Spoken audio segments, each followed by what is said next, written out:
You're listening to the Vent Podcast, where we bring you interviews and stories from around the world of wine and spirits. From winemakers and critics to sommeliers and master distillers, we'll explore the people and businesses who are instrumental in shaping the future of today's food and drinks culture. Enjoy the show. Hey everyone, welcome back to another episode of the Vent Podcast. My name is Brady, joined back in studio only briefly today by Billy Galanko. How you doing, Billy? Doing well. We're pre-recording this, so I'm hoping everybody had a great Christmas weekend or holiday period in general. I will be up in Sonoma during this time, so it'll be great to come back and share all the tasting that we did up there.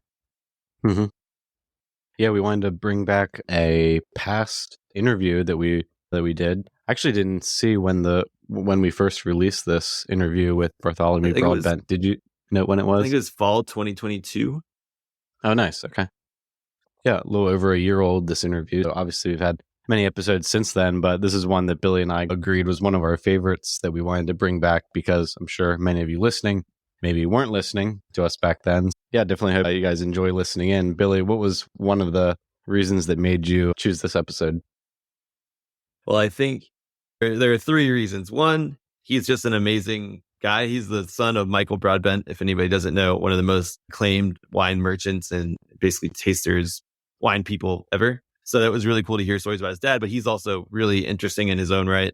Two, I gotta say, if you don't listen to anything else in the whole podcast, fast forward the last 3 minutes of the interview, and basically the last 3 minutes of the episode, because my outro will be very short.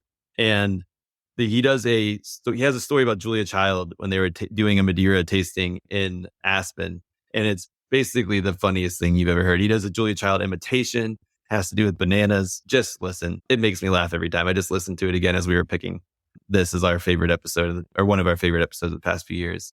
And then last, he has a passion for kind of more the obscure and things that he's just really passionate about in wine. So we talk about Chateau Moussard from Lebanon. He claims it's his favorite wine in the world and really talks passionately about that.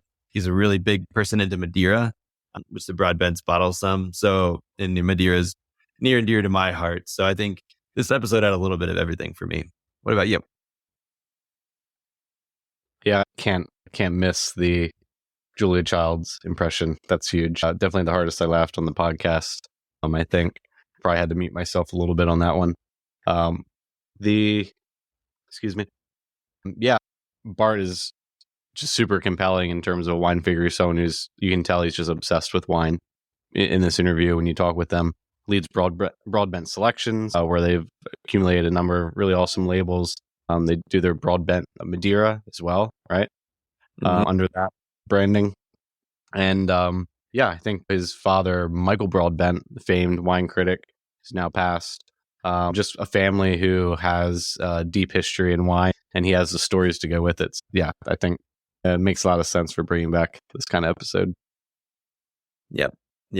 So I hope everybody enjoys that interview with Bartholomew Broadbent. Before we leave you, we know it's coming up on the new year, so we are going to give you a quick hit of 3 sparkling wines that we think are great at many different price points. So we're going to do very cheap.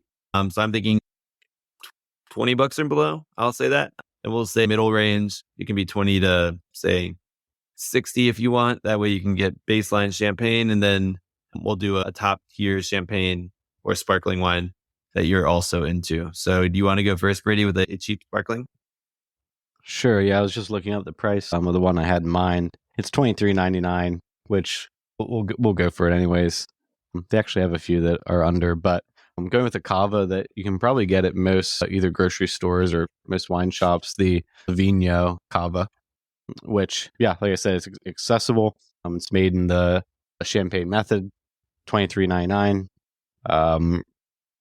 Round, has body enough to stand up to basically any food you're going to have around the holidays, and is awesome on its own. Nice. I'm going to half copy you and also go cava. But this one I've been able to find in grocery stores for $10, even out here. It's Freixenet's Cordon Negro. It's like in an all black bottle. It's like covered by like foil or every time I've had those, again, since it's cava, it has to be traditional method. Super lean, super bright. I think it's just really great value for what it is. And yeah, I think it's perfect for pairing again with everything, like Brady said, from seafood to fatty foods to fried chicken, anything you want to pair with. Yeah. Yeah. And in the middle category for me, I'm gonna stay here in the United States and say the Schramsberg Brut Rosé, which I'm looking up. I think I'm seeing $45. So storied producer, sparkling wine out of California, long history in pioneering sparkling here in the U.S. Um, Traditional method, and the rosé, I think, add that extra touch of kind of body and complexity to that wine. Yeah, really awesome. Nice.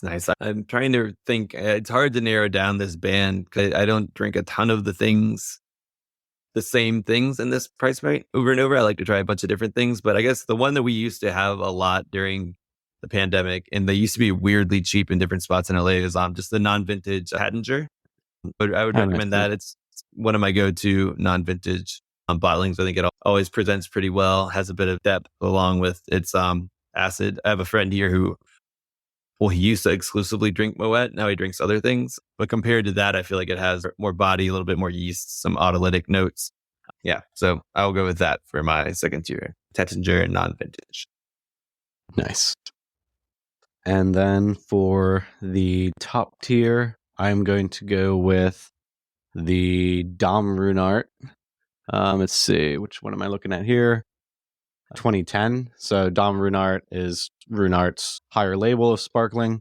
Runart, the champagne producer, at least 9 years of or 9 years of aging on the lees. I'm seeing here for that particular label. One that I had for the first time at Runart when we visited in Champagne. And yeah, really blew my mind at that price point, which is give me a sec. Oh, little research on the spot here. The Dom Runart looks like it will run you between $280 and $350. So definitely on the upper spectrum of what you might pay for champagne. Nice. I think what you might reasonably pay for champagne, I should say. You can definitely pay more. Yeah, everybody has to take into account we're actually pulling from things we've drank before. I'm sure there's some Salon and some Salas. Well, I did get to have that, was it 95 Salon or something like that? No, it wasn't 96, but it's 90s Salon, and I looked it up, and the bottle was like $13.50 or something like that, and it was fine. It was good. Salon had actually been a wine that I imagined actually that I'd probably never get to drink it, and I really wanted to for some reason, and then I got to, and it was like, okay, that's good to know. But I mean, it was, yeah, super good, but $1,300 is a lot of money. That's true, but maybe it was just you got to try more than just one from that at that time. Nearly 30 years old. Yeah, who knows how it was kept too. I had a similar experience actually this weekend. I had a glass of Grand Cycle, Laurent Perrier Grand Cycle 25. It's something we've been selling a lot of on the marketplace, and I've heard great things. And I think it was at a wine bar nearby here. I think it was just maybe, I didn't get to spend a lot of time with it. I had my fiance and I kind of split it. I just really wanted to taste it. And she wanted a champagne, so that's how it worked. But it was a little, there wasn't as much depth and complexity as I was expecting. And I think the bottle had been open for a little while. I talked to Adam about it later this week, and he was like, I don't know what you're talking about. It was one of the best champagnes I've had recently. So he thought I was insane. But again, that goes to show you maybe it's just the bottle, or by the time you're getting to taste it, what's up with it. I think for me, so I was going to say, when I had that Salon though too, that was the same night that I dumped the Sine Qua Non all over the floor. So I might have just been frazzled too when I tried mine. Yeah, put in the palate. Or just, yeah.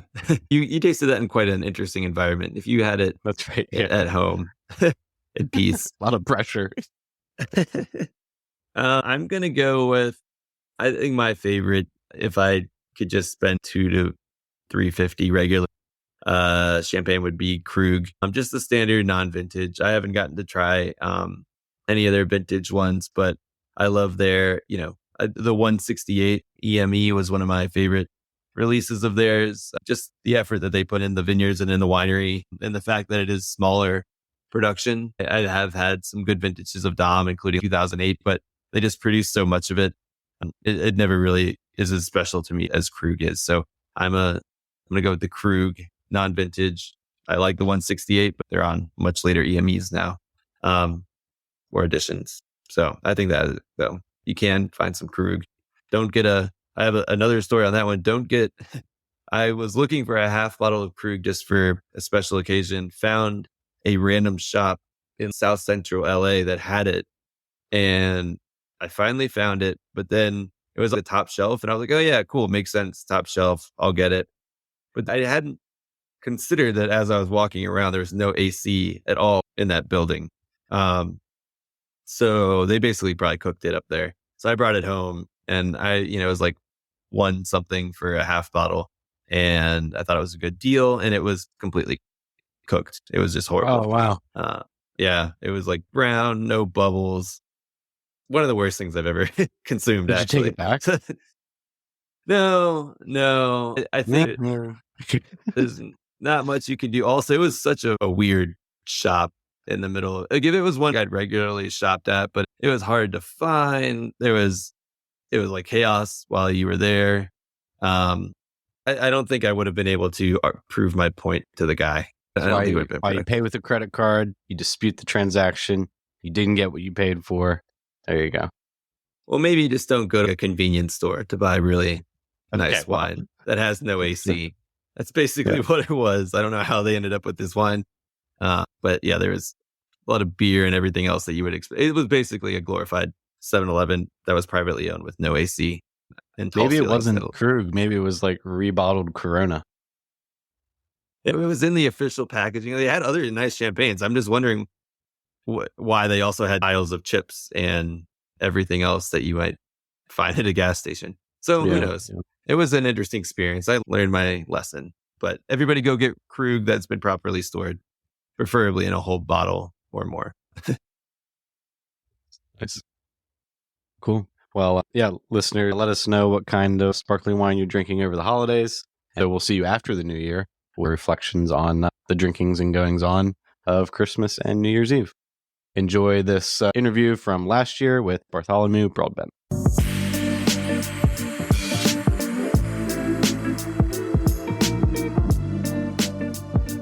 Well, we have a very special guest today, Bartholomew Broadbent. Thank you so much for joining. Pleasure.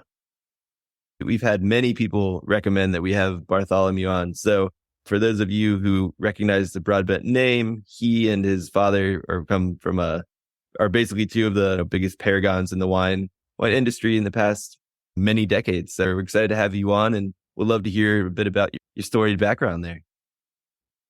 Well, thank you. Yeah, my father, who you referenced, is particularly relevant to the wine investment world. And that's because Michael Broadbent, started the wine auctions for Christie's in 1966 and then started wine auctions in America for Hugh Blind, and then the Napa Valley wine auction he co-founded with Rob Mondavi, and he then established the Christie's auctions in America and also planted them around the world, from Australia to Switzerland to all over the place. So he was a director of Christie's until his death, 2020. But the other two things, he wrote a bunch of books. I think there are over 50 books with either written by him or partly written by him. And there are two important ones. The first one is called Wine Tasting, published in 1968 and continuously in print. It was last updated the year before he died. And it's a seminal book on how to organize proper tastings. But more importantly, for the investors, he wrote a book started off as a Great Vintage Wine book. And then in subsequent editions, the third edition, they changed it to Michael Broadbent's Vintage Wine. And this is the most important reference book on old wines, on collecting wines, on how wines appreciate, how they develop, because of his exposure to old wines and the finest and rarest wines through Christie's. It was the first book ever published with wine tasting notes in it. And it goes back 3 centuries. In fact, the probably the oldest wine is certainly from 1600s, so more than 3 centuries probably. And that hasn't been updated in a little bit, but it is the standard reference. If anyone that wants to know what does 1961 Lafite or 1945 Latour, any old wine that you want to reference and see where it is in its drinking trajectory, that's a book where you look it up. Anyway, that's my background. I left England when I was 20 to move to Canada to work for a wine agency, and then got recruited in 1985 to work for the Symington family, who are a big port owning family. And they basically hired me to start a company in the States to import their wines, but also to go around the US teaching Americans about port and Madeira. Port, initially. Then in 1988, they asked me if I thought I could sell Madeira. And I said yes, because I knew the fantastic history of Madeira in America. And so I relaunched Madeira for them in 1989. And because Madeira had been absent since Prohibition until 1989. And so we relaunched it, and I've spent the past 36 years going around teaching Americans about Madeira too. Wow. Yeah. And then in Broadbent Selections, which is that kind of company there too, you have wines from all over the world as well, right? Yeah. So I left them after 10 years to start my own company, Broadbent Selections, in 1996. Initially, it was just to start my own brands of port and Madeira, which we did. You actually may see the Broadbent Madeiras going back as far as 1933, even though we started our company in 1996. And that's because I sent my parents to the island where we started it and asked them to source some spectacular old barrels of Madeira, which we would bottle with our own name on. So Broadbent Madeira started in 1996. Broadbent Port started, our first vintage was 1994. But then I got approached by some other wine producers, Konstantin Guntram from Germany, and they asked me to represent them since I didn't have to only do Port Madeira, since it was now my own company. And so we now represent everything. We've got 3 fantastic Burgundy producers. We've got 3 fantastic Italian wineries. We've got some iconic wines like Chateau Musard from Lebanon. We've got wines from basically all over the world: Chile, Argentina, Australia, New Zealand, Portugal, of course. And some of them have our own brands. We make Broadbent Vinho Verde and table wines in Portugal and Austria. But most of them, we represent 40 different wineries from around the world. Awesome. Yeah. So through all of these, to build these relationships, to get all these unique and high quality producers in your portfolio, I'm sure there's been some interesting stories along the way. What are a couple experiences you might have had either going to Lebanon or elsewhere that might be interesting to? Yeah. Chateau Musard from Lebanon is one of the most iconic brands in the world, certainly in the top 20 brands in the world. And it was relatively unknown back in 96 when he was actually very well known in England. He was a household name in England because in 1979, they named him Decanter, the very first winemaker of the year, from which they continued annually naming someone after that. But he was the first one. And when I started my company in 1996, he wanted me to represent him, but he wanted me to wait until my company was established. And after about 3 years, he said, okay, you've survived the crucial period, and he appointed us. But when I was growing up in England in 1979, when Chateau Musard was discovered in England, it was Bristol Wine Fair in London, in England. And my father had a Christie's stand. I was slave labor helping him. And Serge Rochard, the owner of Chateau Musard, came up to him and said, Michael, I wanted to taste my wine. The Civil War was just too chaotic in Lebanon, so he had to find export markets. So he went when my father wrote about it in Decanter. My father also wrote Decanter 433 consecutive months. And he wrote about it in Decanter and declared it the discovery of the year. And he handed me the glass and said, well, you must taste this. And I tasted it. And immediately, And bear in mind, back then, our house wines at home were 1961 clarets, 1945 clarets. So I was drinking the very best of the best. But at that moment when I tasted Chateau Musard for the first time, I said immediately, this is the best wine I've ever had in my life. And I've never strayed from that. And that is now recognized as one of the greatest wines in the world, along with the things like Vegas Sicilias, Grange Hermitage, and Chateau Musard. It's in that sort of ilk. And as an investment wine, it's probably one of the greatest performing wines of all time. It basically goes up in value every year because they pull wines back as they release it. They release it. And the sort of current prices are up there with the first grade Bordeaux's, beats on tours of the world because older vintages, you buy older vintages from 1960s, which are in the thousands of dollars now. Wow. But they usually get launched at about $60, $70, and then they just appreciate every year they go up in value. When you're that young, having so many, like you said, incredible wine experiences at home and getting to taste the best of the best, was there ever a question whether or not this was the industry that you would be in, or was it just, it was so natural? From what age did you know that this was going to be your life's work as well? Yes, stupidly, I should have been Hugh Grant or something like easy job things. No, my parents never encouraged us. I have a sister who's actually now a High Court judge in the UK and very successful. She was knighted as Lady Dame or Butler. And so she went off on a completely different course. I didn't really know what else to do. First time I took tasting notes, we were staying at Chateau Latour. I was 16 at the time, and the director said to me, we gave us 1865 tour and said, this is the first and last time you'll ever taste it. So I took notes. I've had it twice since then, 2 or 3 times. That's when I started taking notes. But after school, I did a cooking course. Then I went to work as a tour guide at Hennessy and Cognac. Then I worked for Harrods wine department. Then I went to Australia to pick grapes and work in a couple of wineries, Hunter and Barossa. And when I was in Australia, I met Mark Shugel from Alsace and traveled with him going to wineries, and his enthusiasm rushed up on me. And I called home and said, hey, to my father, I think I want to go into the wine business. So he said, well, okay, then come home immediately because there's an opening at Hobbies and Wine Merchants in Pall Mall. So I rushed home, got that, and that's where I met the guy who offered me a job in Canada. Wow.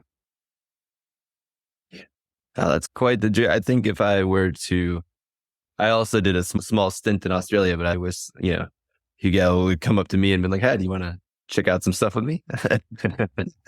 I would have been in. Well, he was my age at that time. It was just like a teenager working in wineries in Australia.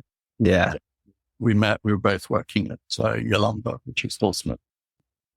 Big fan of Yalumba. Yeah, I was in the middle of nowhere in the Limestone Coast. So I worked with a lot of people who were like sheep farmers outside of what they were doing. So it wasn't quite as helpful as that. But that's so cool. Can you describe the wines of Chateau Musard a little bit more, just for those who are familiar with it and kind of what it's like? And then we can kind of transition from there, because I'm still... Yeah, they make a white and a red, and the white's actually fascinating because which are 2 varietals which have no links to any other grapevines with DNA testing, whereas every other vine in the world has links to DNA. And they're very unique wines. They're wines which age phenomenally. Oldest I've had is 1954, and it just gets more and more honeyed. It's a dry wine that gets honeyed. Beautiful. It really develops kind of like from Chateau, the dry white wine from Chateau Yquem. And it's a wine which you can keep opening in a glass, covered to keep dust out. You keep 5 months and it's still going to be developing in the glass. The red wines are Cinsault, Carignan, and Cabernet Sauvignon. So in style, that was a tasting group in Baltimore, Maryland, who had 3 consecutive weekly tastings. They do blind tastings. And one week they had a tasting of Chateauneuf, perhaps 1 week Bordeaux and 1 week Burgundies. And each time some guy sneaked in Chateau Musard to those tastings. And in each tasting, no one guessed it was not the Bordeaux or Burgundy or Chateauneuf du Pape. And they ranked it the best wine of the tasting. So after that, they banned Chateau Musard at their tastings. But I particularly like it. It's if you're a person who likes Chateau Margaux, for instance, you might love Chateau Musard because there's an element of VA volatility in Chateau Musard, which is I find very appealing, and there's a very subtle but amount of breadth as the character which you get in the Chateau or on some Bordeaux. Also, it's the most natural wine in the world. In fact, the so-called natural wine movement, which was established first in Italy and then spread around the world, the reason it was started in Italy was someone visiting Chateau Musard and seeing that they were making this wine without anything. And said, well, if you can do that with Lebanon, you can do that in Italy. And bear in mind that we would know Lebanon was one of the greatest wine regions in the world had it not have been for the Civil War, because the Romans built the Temple of Bacchus in the Bekaa Valley. And so back in Roman times, the Romans considered the Bekaa Valley to be the greatest wine producing region in the world. And really, it's the birthplace of wine around that area. Wow. Yeah, no, I'm working through Hugh Johnson's The Story of Wine, and I'm getting about to the end of the Roman period. So that is top of mind. Romans also grew grapes in England and basically invented sparkling wine. And today, with global warming, the English making superb sparkling wines. And the top one is called Gusborne. And I put that against champagne any day. I think it's making as good as champagne. But yeah, I had a 2010 Whiston, maybe how you say it, Wiston estate this past winter, and still the best sparkling wine I've had.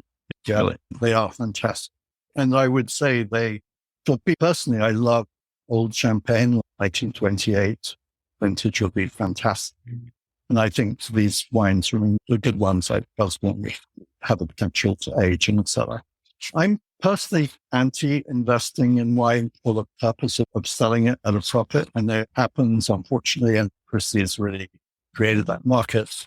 My father created that market, but my father and I both shared the opinion that really wine is a drink and it should be aged to drink. And I suppose as an investor, if the investment fails, you can always drink this up, which is a benefit. But to me, I invest in wines for drinking later on, not what's.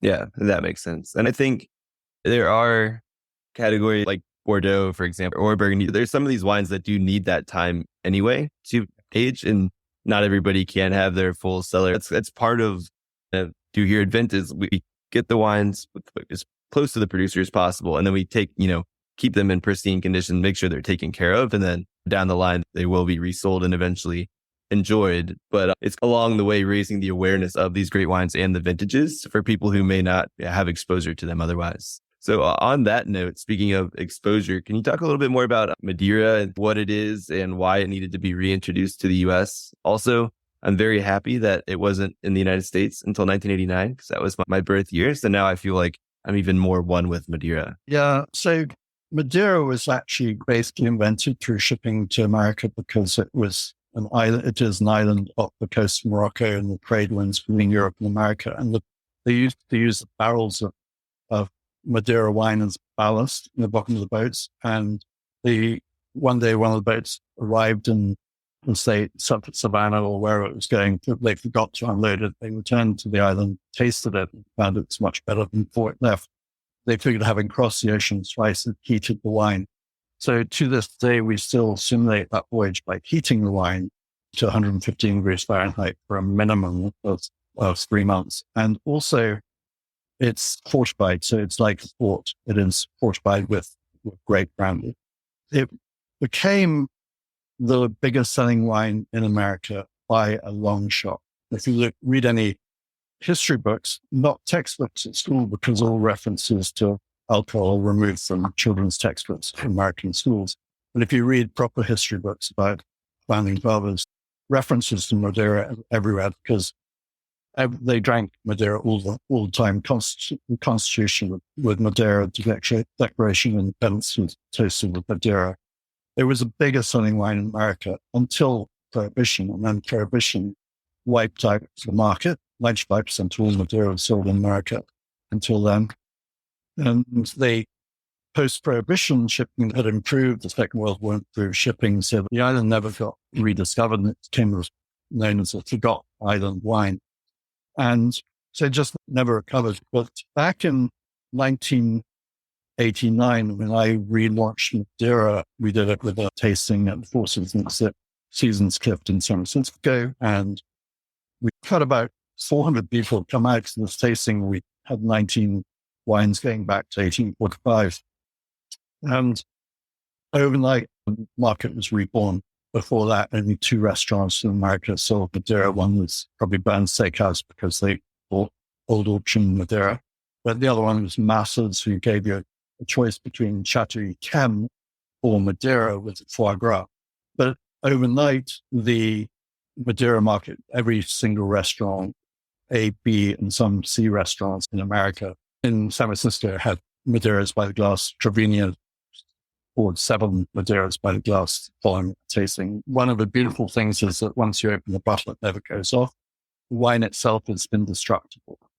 And to give you an idea of the investment potential of that wine, so I sold the 1845 back in 1989. We were selling that for $45 a bottle retail. And today it's over 3,000. So it's a good investment. And unfortunately, Madeira is very scarce. There are only 8 producers. We make a Broadbent Madeira. And sadly, there's just not a lot of land that you can cultivate because all the vines back from the 1700s, 1800s got ripped up and replanted with other crops that they can survive off. So Madeira is a finite product. And as the market grows in America, we've been seeing the prices go up. So it is a very good investment wine. Something we are very proud of, Broadbent Madeira, is that we launched a single cask vintage Madeira. So we went around all our cellars looking for the very best Madeiras casks, and usually Madeira is blended with different barrels to produce Madeira, but we found these single casks and bottled them in single casks, and that's been really fun. They're in beautiful wooden boxes, really meant for collecting. But as far as storing Madeira, you should keep that. It's the only wine which you should store standing up, not lying down. Yeah, that makes sense. Yeah, no, so I have 2 questions. One, when it comes to the more mid 1800s stuff, you can still find a few around. I've been lucky enough to have an 1860s one. Phylloxera, it was a powdery mildew. It was odium, I think. It had a big effect in the mid 1800s on the quantity that was available anyway, right? Yeah, so OGM destroyed most of the vines for a while. But then phylloxera in the 1860s, because of the trading between America and Europe stopping in Madeira during the trade winds, Madeira was the first place to get hit by phylloxera, which came from America. It's a bug which eats the roots of European vines. So almost all of the vines in Europe are now grafted onto American rootstock to survive because they're resistant to this bug.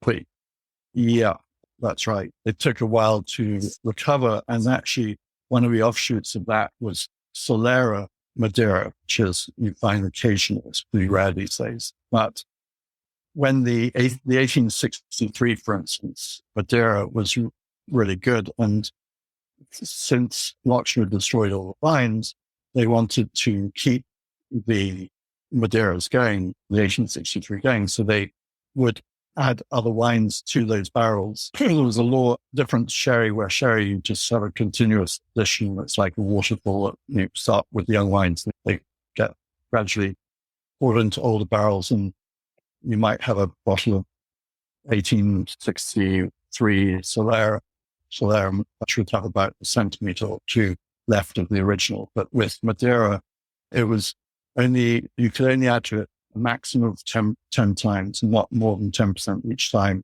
And in the case of Madeira, what was added to the wine was older wine, because they didn't have newer wine to add to it, because all the vineyards had been destroyed. So Solera Madeiras, my father always, Solera Madeiras were actually even better than the vintage Madeiras.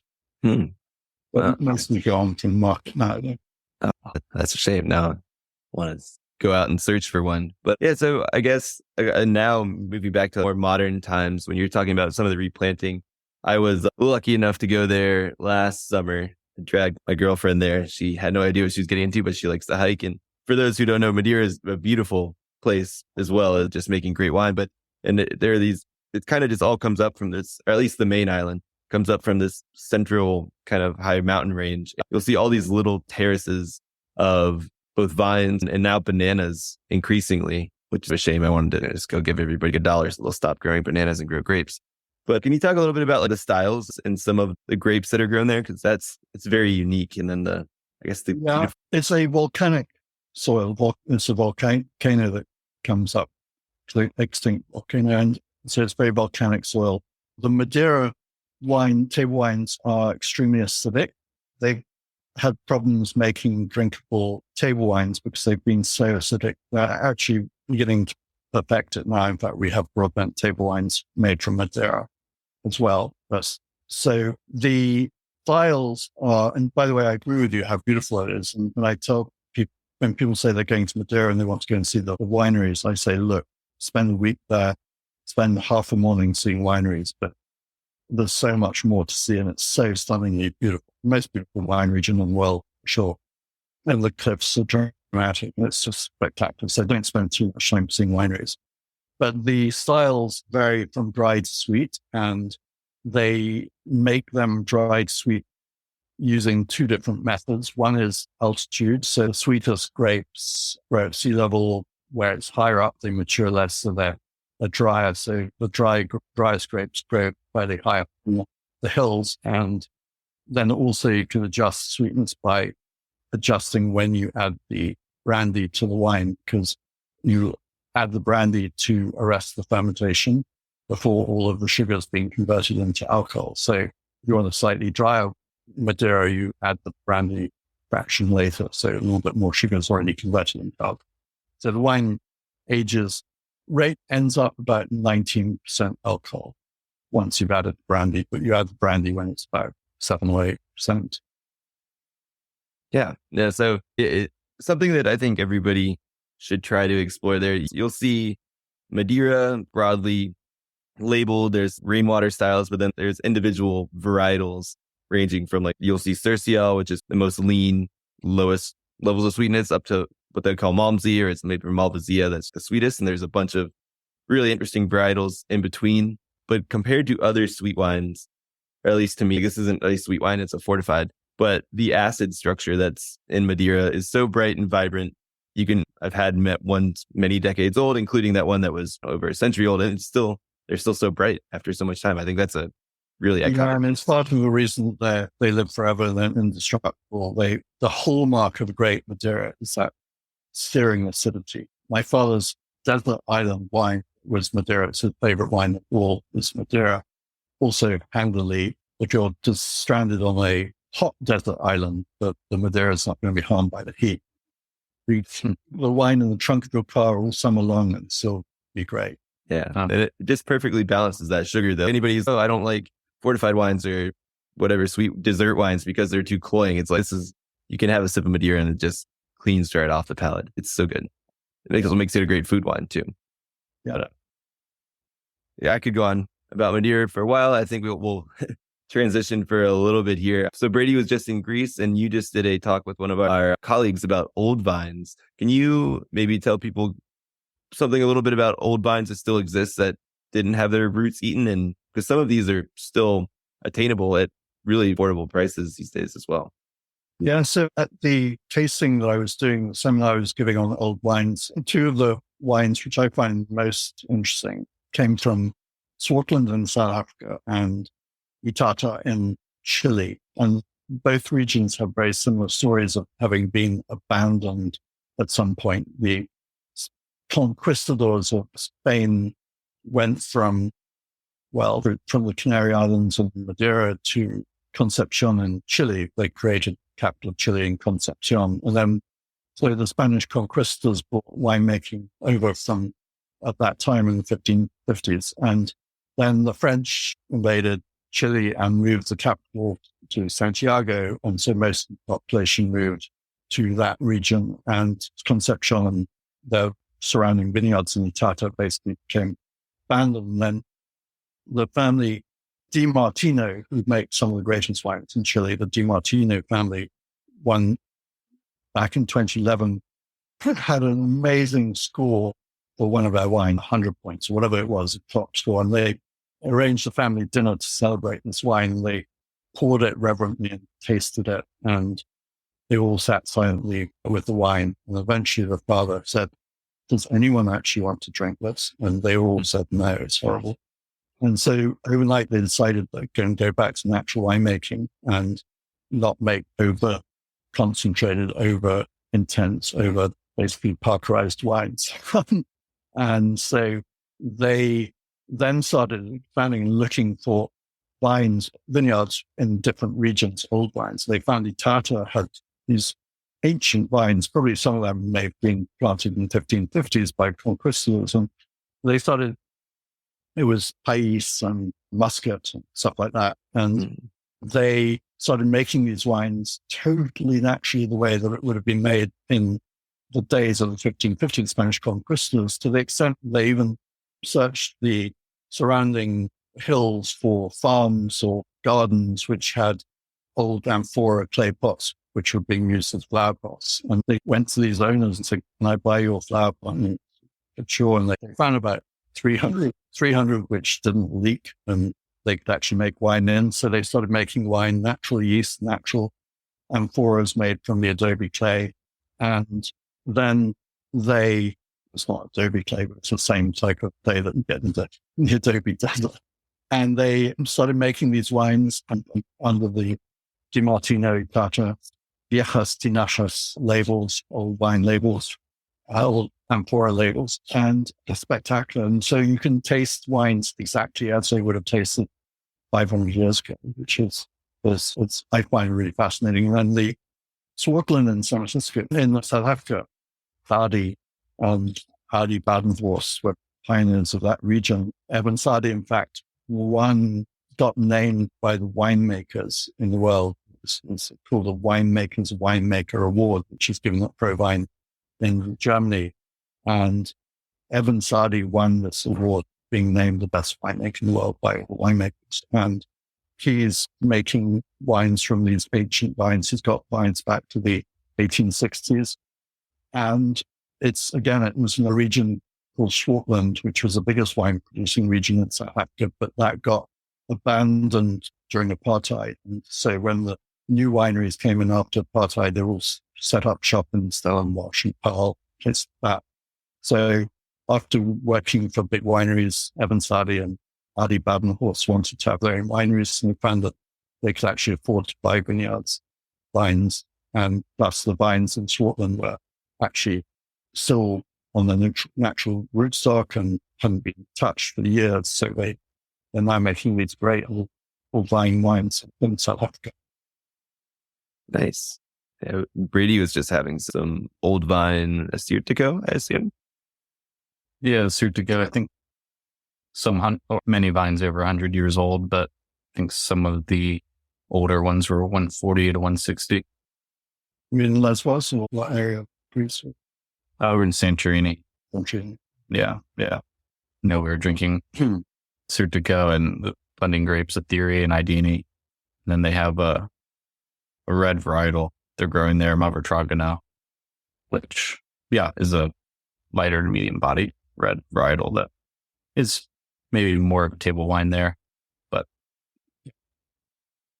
yeah, I would say for people, not everybody can afford or find some of these wines that are, were made hundreds of years ago or even 50 years ago, but working in Australia as well, if you see old vines from the Barossa, there are some of these wines out there that are, not exorbitantly expensive in the grand scheme of things. And you can taste wines that are on their own roots. And for those who, for more context, phylloxera, you might know the percentage better than me, but it wiped out a majority of the vines in Europe at the time. So vines that are planted throughout the world that aren't on American rootstock would basically mean they'll plant, say, Cabernet Sauvignon, but the bottom roots will have come from an American root to make it basically resistant to phylloxera. The percentage of those vines in the world are very small. So it makes these old vines very special for the roots.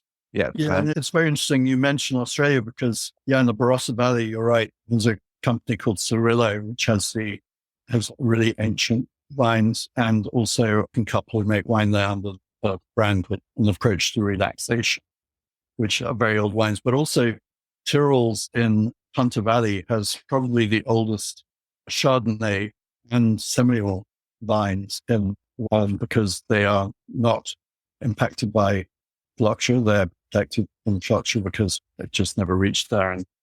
And the way that they keep the vines growing, the oldest Chardonnay vines in the world, is that when they see the vines getting too old, they will bend over one of the branches and bury it in the ground, and then it starts growing as a new vine, and they just cut it off. And so it's the same vine that has been propagated and reproducing. So they're very proud of their Chardonnay, and they're the biggest Semillon producers. Yeah. They're making great wines in Tyrrell's. Yeah, definitely encourage everyone to check out Tyrrell's. Definitely their Semillon, I guess. Their Chardonnay too. I haven't had that. Yeah, we saw some I was in Slovenia earlier this year. We saw some old vines. Their old vines kind of just grow up these buildings, which is pretty cool. That's like in the Tato and up the trees, and you can't get your arms around them. So thick, some of them. Yeah. But can you, aside from just being old and having their own roots, can you describe, I know it's hard to blanket statement, but some of the quality of the wine, but what's different from a wine that's made from really old vines versus, one that's 10, 20 years maybe? There's a depth that you get from old vines, a wisdom you get from old vines. But wines are like people. When the grape vine is young, they're producing a lot of grapes, so it's a really abundant sort of fruity wine. And the more grapes per vine, the lighter in ways the wine's going to be because it's getting plenty of water. But when the vine is 120 years old, it really struggles it struggles to get any nutrition. It works so hard for each grape that it just produces a wine that it's got just so much more quality than a young, vibrant wine. And like the old vines at Chateau Reserve, the white vines, they get one glass per vine, which is the same yield as Chateau Yquem when they make sweet wines, because their wines are shriveled up and they don't get much juice out of them either. But the older the wine, the more it struggles, so the greater the depth and the elegance that comes out of those wines. It's also, I think, to do with the old vines. Yeah, I've always found that the flavor tends to be like deeper, like you're saying, more concentrated. The tannins almost, if it's a red wine, tend to be a little bit more integrated, or they're just like refined. And then, I'm talking not concentrated, not in the way that some people might think of concentrated. Some California cabs are just intensely concentrated, but that's a different sort of concentration. This is a concentration of elegance and charm as opposed to just obviousness. Yeah, like complexity concentration. It's hard to. That's really the word that you get out of all wines. It's complexity. And complex. If you say a wine is complex in your Master of Wine exam, you don't get very many points for that because you have to be able to explain why the wine is complex in what way. But complexity is what you get from old wines, basically. And maybe length and depth. Also, just speaking, especially length, right? Absolutely. Yeah. Precisely, yes. Absolutely. Yeah, I was going to say, and the other interesting feature is that they've grown for so long and their roots can go so far down that even in variable years, the old vines tend to be the most consistent and produce continuous quality as well. So, yeah, and they get different nutrients. The deeper the vine goes, it gets different nutrients than the ones which are just surface vines. Awesome. So we're getting closer to the end of time here. I just have one thing I definitely want to hit on before we go is, so I had one question about sustainability with some of the producers. You work with producers all over the world, or you tasted at least recently. What have you seen that some producers, maybe especially in Portugal, are doing that are proactive sustainability type efforts? And then what are you seeing in other regions where people are going to having to react to new climate conditions? Yeah, one of the things which we require, basically 5 or 6 absolutes. If you look at our website, broadbent.com, and see all the wines we represent, one of the things we require is they have to be family owned. They have to be making the very best wines in the region or equal to the peers of the greatest wines for the region. But they also have to be natural. as natural as possible. So we represent Barbersville in Virginia. We sell it in all the other states with the exception of Virginia. And Barbersville, obviously Virginia, you can't make a natural wine because of the humidity, but you can still make a wine as naturally as possible by just adjusting for the one thing you can't escape, which is humidity. So all of the wines we represent are very conscious of sustainability, and we have a list of organic wines, we have a list of natural wines, but sustainability is very important. I was just actually listening to, on my Facebook, I put this morning a podcast with an interview with Markus Huber from Austria, and they were talking about how he's sustainable, and it's very much the concern of the wineries, which almost all the wineries represent are very concerned about that. Of course, the biggest fear they all have is global warming. Even in Lebanon, where you think all of this trouble and strife they get there, they still say global warming is what worries them the most. Makes sense. Well, I don't think we mentioned this before, but I'm originally from Virginia, and Brady just moved from Richmond not too long ago. So happy to give Virginia wines a shout out. So have you seen any of these producers doing anything specifically to mitigate climate change already, or are they just trying to continue to do their natural facilitate growing the ecosystem? Yeah, a lot of them are picking grapes these days a month earlier. In some cases, coming 2 months earlier than it used to be. Of course, the only people who are not really complaining about this are the English producers who've been given the blessing from this, because now they're making great wines, which they could do before. Maybe German noir producers too, Spätburgunder guys.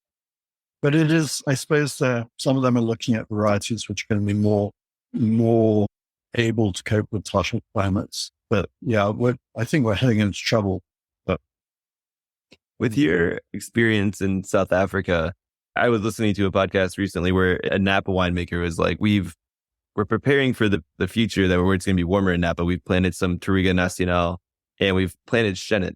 And I was like, I don't know if I would have gone Chenin right away for a warm climate, but what is your take from basically what you've seen in South Africa? I know that's warmer overall than the Loire. No, Chenin was known as in South Africa. And actually, it's not something they've been planting recently. It's been planted for hundreds of years. And so it's probably the biggest single plant variety in South Africa. Yeah. But yeah, I think, in Switzerland, they don't even have to look for those varieties like Touriga Nacional, because in the Switzerland, they used to make the so-called ports and sherries of South Africa in that region. So those regions actually already have old wines from those varieties. So and they are finding that they are making great wines out of those Portuguese varieties, Barca and others.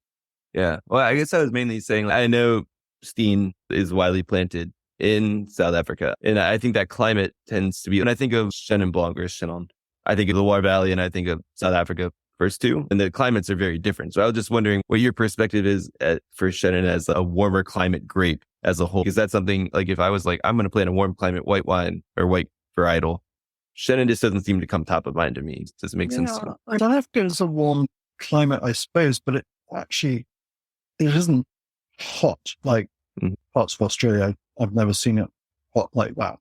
So I don't think that's the case. Like Beaumont probably makes the greatest of the Chenins in South Africa. And that's in Bok River. And I don't really see it as a hot climate. It's fairly almost Iranian to me. It sort of echoes more. Yeah. Also in Chardonnay, De Wetsoff makes top Chardonnay in South Africa. And their cuttings came from Grans Tour de Mouche, and they're grown on limestone soil, just like Drouin and Beaune is. So I think South Africa actually has the ideal climate for winemaking. Their biggest problems are droughts, really. That's the biggest problem. And it's lack of rain more than heat, I think.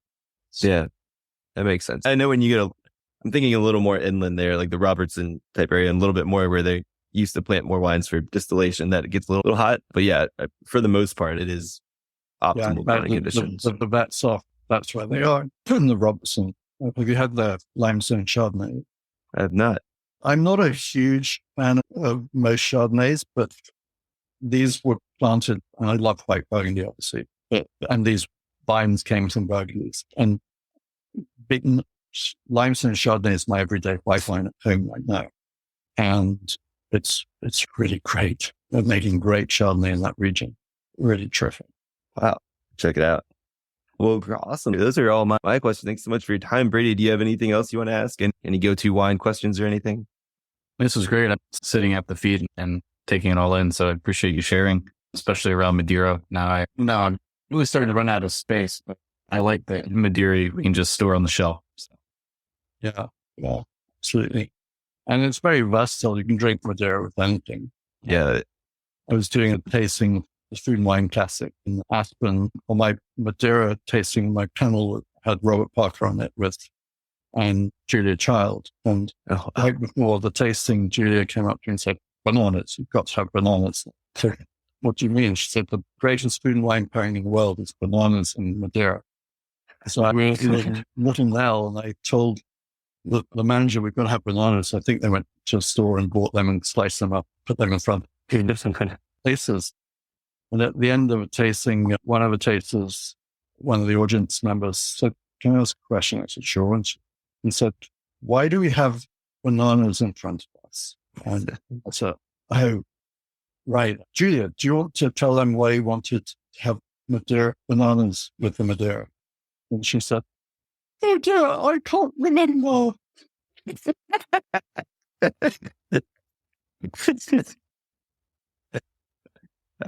That'll be the clip out for this episode and ending on a Julia Child story.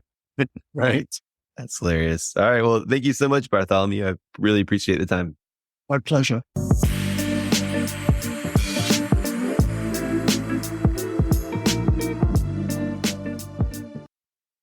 All right. That was our last episode for 2023. I hope everybody enjoyed the rehashing of Bartholomew Broadbent. I still personally need to go seek out some Chateau Moussard. I missed a tasting here recently. I have a vertical of it. So everybody go find some of that wine. Let me know what you think. I'm probably going to actually maybe have one by the time we come back next year. In the meantime, everybody enjoy the rest of 2023. Have a happy new year, and we'll be back with another episode next week. Cheers.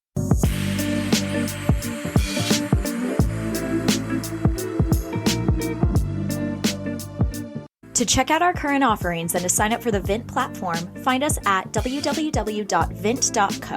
That's www.vint.co. For questions, comments, or feedback on the Vint podcast, please email us at support@vint.co. Vint and VV Markets are offering securities pursuant to Regulation A. Our offering circular as amended can be found on the SEC website. Past performance is no guarantee of future results.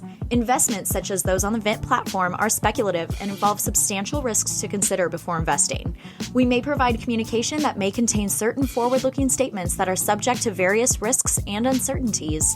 Information provided in any communications, including this podcast, is not legal, business, or tax advice.